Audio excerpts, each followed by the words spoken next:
Welcome to మన savings ideas. So అందరూ బాగుండాలి, అందులో మనం కూడా ఉండాలి అని కోరుకుంటూ వీడియోని అయితే స్టార్ట్ చేద్దాము.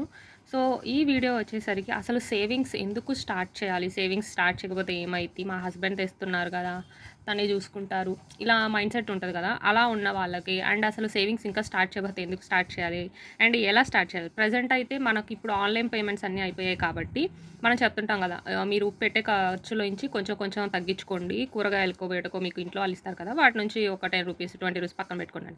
బట్ ఏమంటున్నారంటే ఇప్పుడు అంతా ఆన్లైన్ పేమెంట్స్ అయ్యాయి కాబట్టి మాకు అలా పెట్టడానికి కూడా కుదరట్లేదని కొంతమంది కామెంట్ చేస్తున్నారు. ఇంకొంతమంది ఏమో మాకు అసలు మనీ ఇవ్వట్లేదని చెప్తున్నారు. సో వీటన్నిటి కోసం నేనైతే ఈరోజు చెప్తాను అసలు మీరైతే ఎలా చేయొచ్చు అండ్ ఎలా చేయాలి అని చెప్పి.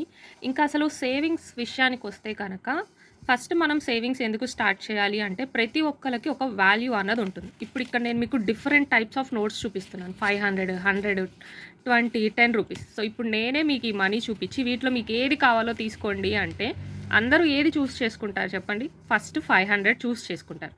సో ఆ 500 తీసేసుకొని ఫస్ట్ పర్సన్ వెళ్ళిపోయిన తర్వాత రిమైనింగ్ ఉన్న ఈ మనీలో నుంచి ఇప్పుడు ఏం కావాలి అంటే నెక్స్ట్ ఎవరైనా 100 చూస్ చేసుకుంటారు. అండ్ దెన్ 20 చూస్ చేసుకుంటారు, 10. సో ఇలా ఇక్కడ చూడండి. సో మనం వాల్యూ అన్నది దేనికి ఇస్తున్నాం, దేనికైతే హయ్యెస్ట్ థింగ్ ఉందని మనకు అనిపిస్తుందో దాన్ని చూస్ చేసుకుంటున్నాం. అదే సేమ్ మనుషుల్లో కూడా ఉంటారు. మనుషులు కూడా వాల్యూ అన్నది ఎలా ఇస్తారంటే ఇప్పుడు మనం ఇక్కడ చూపించిన వాటిలో మనీ ఏది హయ్యెస్టో దానికి ఇచ్చి ఎవరమైనా అదే చూస్ చేసుకున్నాం కదా. అలాగే మనుషుల్లో కూడా ఎవరి దగ్గర అయితే ఎక్కువ మనీ ఉంది అన్నదాన్ని బట్టే ఈ రోజుల్లో మనుషులు చూస్ చేసుకుంటున్నారు. నిజానికి మనం అనుకుంటాం మనిషిని అంత ప్రేమిస్తున్నారు, ఇంత ప్రేమిస్తున్నారు, మనిషికి వాల్యూ ఇస్తున్నారు అని చెప్పి. నిజానికి ఈ రోజుల్లో వాల్యూ ఇస్తున్నది మనీ. అంటే 99% అలా ఉన్నారు, ఎక్కడో 1% మాత్రం మనుషులకి వాల్యూ ఇచ్చేవాళ్ళు, బంధాలకి ఇచ్చేవాళ్ళు ఉన్నారు. బట్ ఆ 1% రేర్ కాబట్టి నేను 99% గురించి చెప్తున్నాను. సో 99%లో అందరూ ఇలానే ఉంటారనమాట. సో మన దగ్గర కూడా ఎంత వాల్యూ ఉంది అన్న దాన్ని బట్టి మనుషులు మనకి ఇచ్చే వాల్యూ కూడా ఉంటుంది. ఇప్పుడు మీ దగ్గర 500 ఉన్నాయి, ఇంకెవరి దగ్గర ₹10 ఉన్నాయి. ఆబ్వియస్గా మీకే మా వాల్యూ ఎక్కువ ఇస్తారు కదా. సో మన దగ్గర ఎంత మనీ ఉంది అన్నదాని మీదే మనకిచ్చే వాల్యూ కూడా ఉంటుంది. అట్లాంటిది మనకి మరి మనీ ఎలా రావాలి అంటే ప్రెజెంట్ అయితే కూడా ఆన్లైన్లో అన్ని పేమెంట్స్ జరుగుతున్నాయి కాబట్టి మీరు ఇలాగ మనీ పరంగా సేవ్ చేయలేని వాళ్ళు ఏం చేస్తారు అంటే సేవింగ్స్ చేయాలి అనుకున్నప్పుడు, అంటే మన ఛానల్లో చాలా సేవింగ్స్ ఐడియాస్ చెప్పాం కదా, ₹1, ₹2, ₹3, ₹10, ₹5 ఇలా చాలా చెప్పాము. అవి చూడండి ఎవరైనా చేయాలనుకుంటే. అలా మీరు ఏమైనా చేయాలి అనుకుంటే ఏం చేస్తారు అంటే ఒక అకౌంట్ తీసుకోండి, బ్యాంక్ అకౌంట్. మీ ఆబ్వియస్గా అందరికీ ఇప్పుడు ఒక అకౌంటే ఉండట్లేదు కదా, ఒక 2-3 అకౌంట్స్ ఉంటున్నాయి కాబట్టి ఆ ఉన్న 2-3 అకౌంట్స్లో ఒక అకౌంట్ అన్నది యూస్ చేయకుండా ఉంటుంది కదా, జీరో బ్యాలెన్స్ ఉన్నా పర్లేదు అనేటువంటి అకౌంట్. సో అలాంటి ఒక అకౌంట్లో మీరు డైలీ మనీ అయితే సెండ్ చేసుకుంటూ ఉండండి. అంటే సేవింగ్స్ చేయాలి అనుకున్న వాళ్ళు, మనం డైలీ సేవింగ్స్, మంత్లీ సేవింగ్స్ చెప్తుంటాం కదా. సో అలా ఏంటంటే మీకు ప్రజెంట్ అంతా డిజిటల్ అయిపోయింది కాబట్టి చేతిలో క్యాష్ లేకపోయినా సరే మీరు కూడా సేవింగ్స్ చేయడానికి ఈజీగా ఉంటుంది. అంటే ఒక యూస్ చేయని అకౌంట్లో మీ దగ్గర అకౌంట్లో మనీ ఉండే అకౌంట్ ఉంటుంది కదా, అందులో నుంచి for example ₹1 saving idea start చేసామనుకోండి, ఈరోజు ₹1 వెళ్ళి నెక్స్ట్ ₹2 వేస్తాం, తర్వాత థర్డ్ డే ఇలా వేస్తాం కదా, ఎన్నో రోజు అయితే అన్న రోజు. అప్పుడు ఏం చేస్తారు, ఫస్ట్ డే ₹1 మీ ఏదైతే యూస్ చేయని అకౌంట్ ఉందో దానిలోకి సెండ్ చేసేసుకోండి, నెక్స్ట్ డే ₹2 అలా సెండ్ చేసుకుంటూ ఉండండి. సో ప్రజెంట్ అంతా డిజిటల్ అయింది కాబట్టి మనం కూడా అప్డేట్ అవ్వాలి కాబట్టి అలా చేయండి.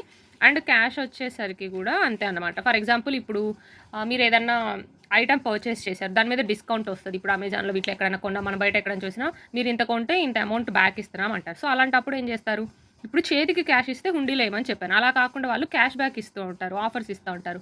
మీరు ఏదైనా రీఛార్జ్ చేసుకుంటే ₹10 క్యాష్ బ్యాక్ వస్తుంది, 15 వస్తారు. అంటే ఏంటి, ఇప్పుడు అది కూడా సేవింగే కదా, అది డిజిటల్ సేవింగ్ అవుతుంది. సో ఇప్పుడు మీకు క్యాష్ బ్యాక్ వచ్చింది అనుకోండి, ₹10 మనం ఫోన్లో నుంచి లాగలేము కదా, అందుకని ఏం చేస్తారు అంటే ఇప్పుడు నేను చెప్పినట్టు మీ యూస్ చేసే ఒక అకౌంట్ నుంచి యూస్ చేయని అకౌంట్లోకి ఈ ₹10 అన్నది మీరు ట్రాన్స్ఫర్ చేసుకోండి. లేదా ఒక ఐటెం పర్చేస్ చేశారు, దాని మీద మీకు క్యాష్ బ్యాక్, లేదంటే రిలయన్స్లో పర్చేస్ చేసినప్పుడు 200 క్యాష్ బ్యాక్, 300 క్యాష్ బ్యాక్ ఇట్లా ఇస్తారు.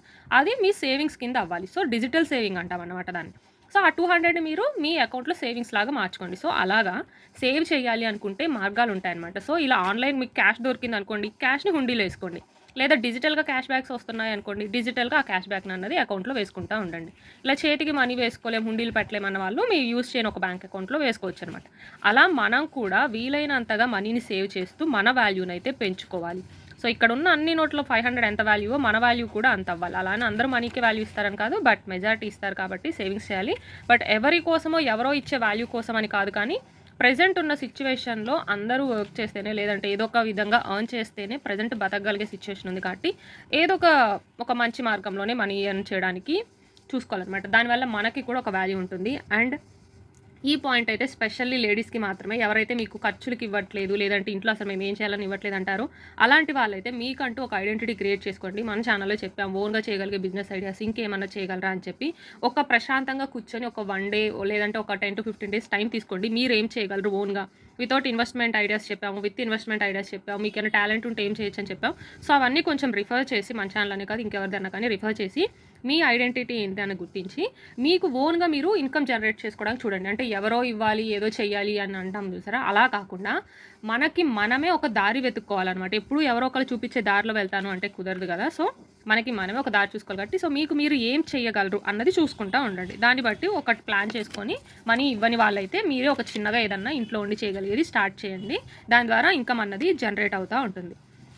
అండ్ ఈ థర్డ్ లాస్ట్ పాయింట్ వచ్చేసరికి జనరల్‌గా మనము జాబ్ చేస్తున్నప్పుడు కొంతమంది లేడీస్ మాత్రం శాలరీ అంతా కూడా వాళ్ళ ఇంట్లో ఉండే హస్బెండ్స్‌కి ఇచ్చేస్తూ ఉంటారనమాట. లేదంటే ఇంట్లో ఉండే పేరెంట్స్‌కి కంప్లీట్‌గా ఇస్తుంటారు. ఇవ్వొద్దని నేను చెప్పట్లేదు. బట్ నేను చెప్తుంది ఏంది అంటే ఈరోజు మీరు మీ శాలరీస్ ఫర్ ఎగ్జాంపుల్ 10,000 అనుకుంటే 10,000 తీసుకెళ్ళి మీ హస్బెండ్‌కి ఇచ్చారు అంటే ఈరోజు ఇది బానే ఉంటుందేమో. బట్ మీకంటూ మీరు ఒక్క రూపాయి కూడా ఉంచకుండా వాళ్ళకి ఇచ్చేస్తే రేపు మీరు ఎక్కడికెళ్ళాలి అన్నా తిరిగి వాళ్ళనే మనీ అడగాల్సొస్తుంది. వాళ్ళేమంటారు అంతెందుకు, ఇంతెందుకు అంటారు. సో, మళ్ళీ అదొక చిన్న పుచ్చుకున్నట్లుగా అనిపిస్తుంది. అలా కాకుండా మీకు 10,000 మనీ ఇస్తే మీ ఇంటి పరిస్థితులను బట్టి ఇద్దరు కలిసి ఇద్దరి సాలరీతో ప్లాన్ చేసుకోండి. ఇంత సాలరీ ఇద్దరికొస్తుంది. ఇంత చేద్దాము. నీది ఇట్లా ప్లాన్ చేసుకుందాం. నాది సేవింగ్స్ ప్లాన్ చేద్దాం అని చెప్పి అనుకోండి. లేదా ఒక 10,000లో 8,000 ఇచ్చినా కనీసం మినిమమ్ 2,000 అన్నా మీ దగ్గర ఉంచుకొని అవి మీరు సేవింగ్స్‌లా చేయండి. సో, అప్పుడే మీరు ఏదైనా ఒక అత్యవసరం వచ్చినప్పుడు మీకు యూజ్ అవుతుంది. వాళ్ళకి మనీ ఇవ్వడం తప్పు కాదు. ఇవ్వొద్దని నేను చెప్పట్లేదు. బట్ మనకంటూ మనం కూడా కొంచెం పక్కన పెట్టుకోవాలి. ఎందుకంటే మనకు అవసరాలు రావచ్చు. లేదంటే పిల్లలుంటారు. లేదంటే మీ పేరెంట్స్ ఉంటారు. వాళ్ళ అవసరాలకు వచ్చినప్పుడు శాలరీ అంతా మీ హస్బెండ్స్‌కి ఇచ్చేసి మీ పేరెంట్స్ అవసరాలకో, మీ అవసరాలకో ప్రతిసారి వాళ్ళని అడగడం కంటే ఒక 10,000 వస్తుంటే 8,000 వాళ్ళకిస్తే కనీసం 2,000 అన్నా మీ దగ్గర ఉంచుకోవడానికి చూడండి. ఎందుకంటే ఇది నేను నా friend one of the friends story చూసి నేను మీకు చెప్తుంది. సో, తను ఏంటి అంటే మొత్తం సాలరీ వాళ్ళ హస్బెండ్‌కి ఇచ్చేసి తన చేతిలో ఖర్చులకు కూడా ఉండవనమాట. సో, తను ఏంటి అంటే మళ్ళీ తిరిగి ఇలా ఫ్రెండ్స్‌ని అడగడం ఈవెన్ 100 రూపీస్ అయినా, 200 రూపీస్ అయినా మీరే చెప్పండి. ఒక జాబ్ చేస్తున్న పర్సన్ తన దగ్గర సాలరీ లేకుండా పక్కనోళ్ళని 100 అయినా, 200 అయినా అడగాలి అంటే ఎంత ఇబ్బందిగా ఉంటుంది.